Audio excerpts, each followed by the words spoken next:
Hey guys, and welcome back to my channel. So today we're going to be talking about school stuff. Since it's kind of back to school time right now, I figured this would be a good time to talk about it. I wasn't really sure what I wanted to talk about until another YouTube user commented. Get Motivated is their username. And they had a lot of questions that I figured maybe most of you that are interested in English stuff would want to hear, so I'm gonna talk a little bit about it. Okay, so the first thing that this person asked was, what was the most important thing I learned in college, generally speaking? And that would be being critical about my own work. Now, I know a lot of people are critical of their work in a negative way, and when I say critical, I don't necessarily mean only negative. A lot of the time, being critical means that you're looking at yourself in a way where you won't let crap slide, but you'll also give yourself credit where it's due. It's very hard to be fair with yourself because, for example, my instinct is to be overly critical in a negative way, so I'll never give myself credit for things. Some people might be too lenient with themselves. So one of the great things that I learned from college was kind of finding this balance. And how did I do that? Well, thanks to teachers, essentially, because what happens is that you hand in whatever it is you hand in, and teachers will give you some feedback. Based on this feedback, you can then readjust how it is that you view your work. Now, I'm not saying a teacher's word is the word of God. Some teachers make mistakes. But based on how they critique your work, you can try and begin to find a balance of how you should be critiquing your work. Where you should be more lenient, where they say you do a good job, and be less lenient where they say you need to improve. Okay, the second thing that I wanted to talk about is, do I think college is the best way to learn how to write, how to analyze, and so forth? Everything in English, do I think it's the best way? My quick answer is yes. Now, when I say that, I don't mean that if you don't or can't go to college that you can't write. I'm just saying that if we had to categorize, in my opinion, what the best way is to learn about English and to learn how to write and to learn all these different techniques, I think college is really the answer. Now, this doesn't mean that you necessarily have to go to college. You could just take college level classes. You could get a teacher like a tutor who teaches at college to help you like an hour a week, like it doesn't have to be done the college way, because I know it's not available to everyone and there are other options. The reason I say this is because when you are in college in America and you're studying English, because that's the only perspective I have on this, you don't just learn how to write. So when I went to college, I was English. I had no minor, I had no specific focus. Some people have focuses on creative writing. I didn't go in with any specific focus. So I learned essentially everything you need to learn. I learned how to write essays, but more importantly than that, I learned how other people wrote. We talked about Shakespeare, we talked about Petrarch, we talked about a bunch of different people, and not only like the titans like Shakespeare and them, like even smaller, lesser known people that are writing now. And by learning what they were doing and analyzing what they were doing, it helped me figure out what it was or how it was that I wanted to write. And honestly, I really think that looking at history is very helpful to learn different styles and techniques, because some people end up liking Shakespeare's style and write stories mimicking some of the things he did, and some people don't like that and like modern. But the thing is, like, you need to learn what's going on around you and what was going on time ago in order to have a better idea of what the literary world is like, if that makes sense.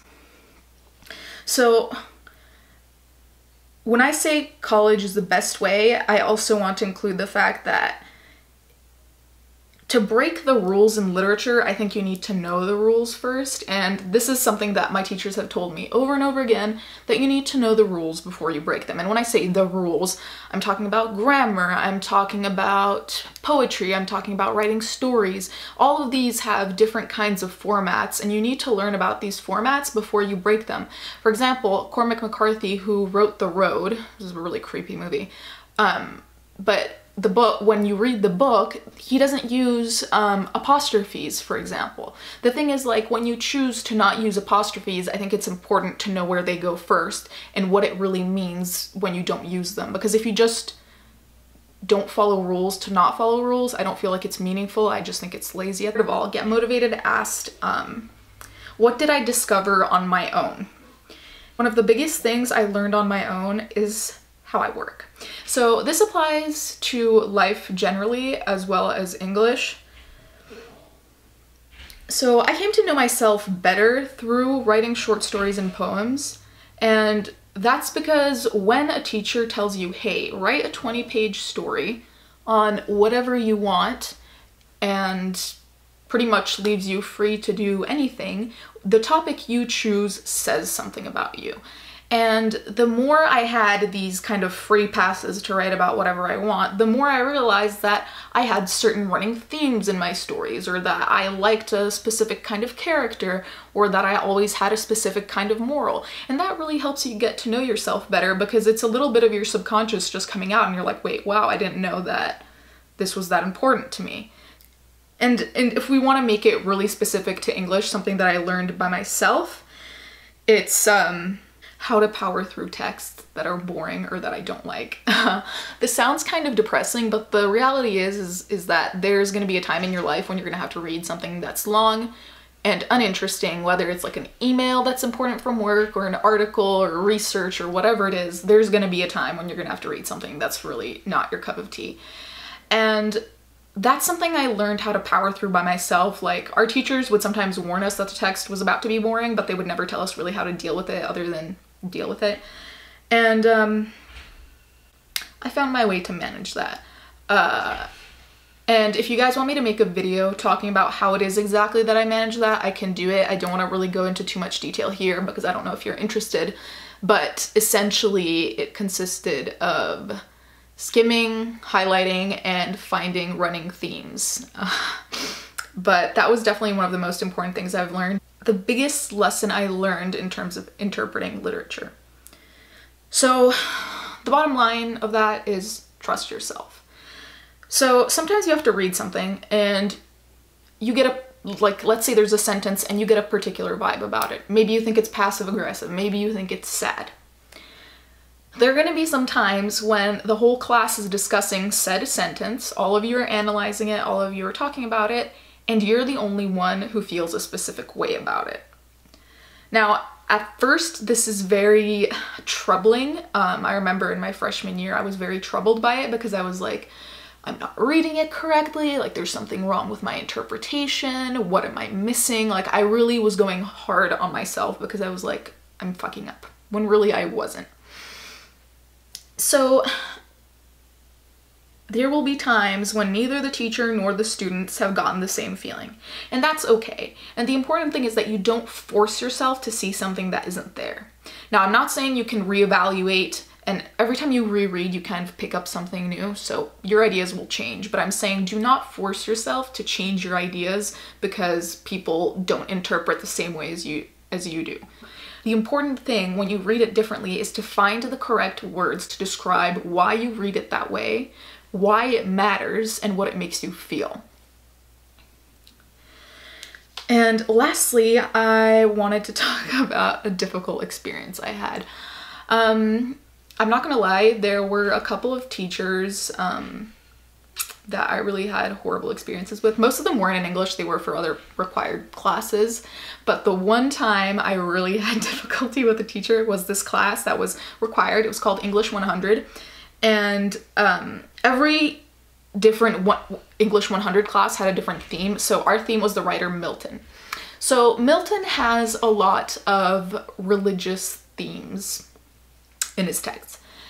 And my teacher really ran with that. And when I say really ran with that, she would go into theoretical concepts about God, throwing out these like generalizations that she acted like we already knew. But anyways, she wanted us to always interpret every single text through Christianity.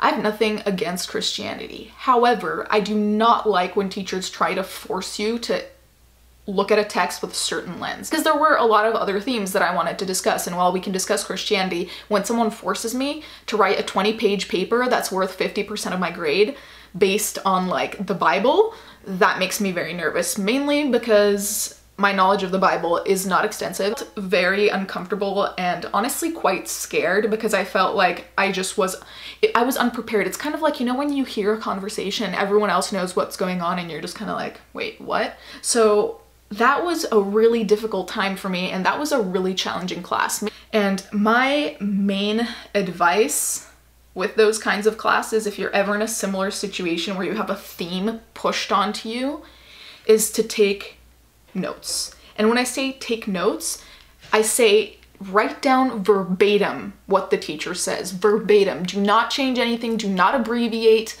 Don't think you're gonna remember, because when you get home, you're not gonna remember. I know, because this shit happened to me, and then I'd be like, what the hell do my notes even mean? So what I did in this situation was that I was very stressed. So every time I'd go to class, I would honestly transcribe everything she said. And then when I'd go back to look at my notes or try to interpret the text, I'd use certain things she said and think about them and think about how I could connect them to the text, if that makes sense. So all the knowledge that I didn't have about the Bible, I was taking from what she would say in the lecture, and then look at it after and be like, okay, how can I apply the things that she said to this text? So yeah, these are some of my college experiences, I guess. I hope this video was helpful to you guys and somewhat interesting. If you have other questions you want to ask me about college or English or whatever, let me know in the comments and I'll do my best to give you a good response. Thanks for watching.